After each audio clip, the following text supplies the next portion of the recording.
High, আমি মিষ্টি। নতুন একটা মিনি ব্লগে সবাইকে ওয়েলকাম।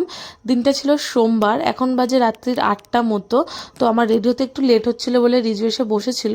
তো রেডি হয়ে দুজনে চলে যাচ্ছে, একটা ইনভিটেশন আছে, যেহেতু সোমবার দিনকে কার্তিক পুজো ছিল, তাই কার্তিক পুজোরই নিমন্ত্রণ ছিল হচ্ছে রিজুর বন্ধুর বাড়ি, আকাশদার বাড়িতে। রিজু আর ওর অন্যান্য বন্ধুরা মিলে আকাশদার বাড়িতে কার্তিক ঠাকুর ফেলে এসেছিলো। আমি কিন্তু কার্তিক ঠাকুর ফেলতে যাইনি, তাও আমি দেখো কি সুন্দর নিমন্ত্রণটা পেয়ে গেছি। একেই বলে কিছু না করে অনেক কিছু পেয়ে যাওয়া। তো চলে এসেছি আকাশদার বাড়িতে। আমার বাড়ি থেকে আকাশদার বাড়ি 5 মিনিটের ডিস্টেন্স। আর আমাকে রিজু বলছিল তুমিই লেট, কিন্তু আমি এসে দেখি কেউই আসেনি। আর এই তো দুটো কার্তিক ঠাকুর খুবই সুন্দর দেখতে হয়েছে, একটা রিজুরা দিয়েছে আর একটা আকাশদার পাড়ার অন্যান্য বন্ধুরা দিয়েছে। আর এখানে কার্তিকের মা বাবা বসে আছে। আশা করছি পরের বছর অন্নপ্রাশনটা খাবো, কি তাই তো আকাশদা?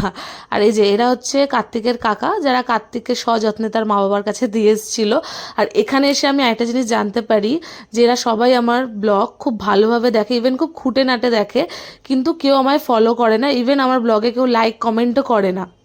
আর দীপুদা এই যে, যাই কিনা কার্তিক পুজোর দিনকেই কাকা হয়েছে, সে আনন্দে সবার শেষে এসছে খেতে, এবং খাওয়াটাই উদ্দেশ্য ছিল বলে খেতে এসছে। আমাদের জন্য কাকা হয়েছে বলে কিন্তু মিষ্টি আনেনি। হ্যাঁ, তো চলো তোমাদের সাথে শেয়ার করি। মেনুতে ছিল মিক্সড ফ্রাইড রাইস, আলুর দম, চাটনি, পাঁপড়, মিষ্টি, আর প্রথমে ফল প্রসাদ দিয়েছিল। আমাকে এত হ্যাডা করছিল, আমি ব্লগ করছিলাম বলে ভালো করে ক্লিপসগুলো নেওয়া হয়নি। আমি প্রথমে ব্লগ করা বন্ধ করে দিয়েছিলাম, তা ভাবলাম না ছাড়ো করি। আর খাবার দাবারগুলো খুবই সুন্দর হয়েছে। এই তো খাওয়া দাওয়া হয়ে গেছে, এখন বাজে ওই রাত্রি 10:30 মতন। মা অলরেডি দুবার ফোন করেছে, 8টার সময় এসছি। তো চলো বাড়ি যাই। আজকের মিনি ব্লগটা এইটুকুই রাখলাম। কেমন হয়েছে অবশ্যই জানাবে। দেখা হবে আবার নেক্সট কোনো মিনি ব্লগে। তখনের জন্য tata, thank you for watching.